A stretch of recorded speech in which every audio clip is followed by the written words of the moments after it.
Today, and so my little contraption that I made was blowing in the wind. Let's see if you can see.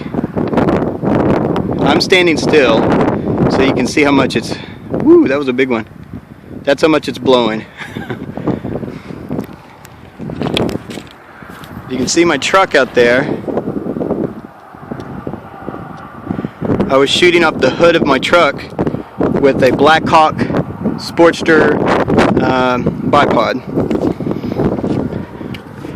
and that's my grouping under those circumstances. I don't know what happened here. These are fair, but you can see I'm not touching that, and that's a decent amount of movement. I think maybe I'm just trying to make excuses, but anyway, there you go.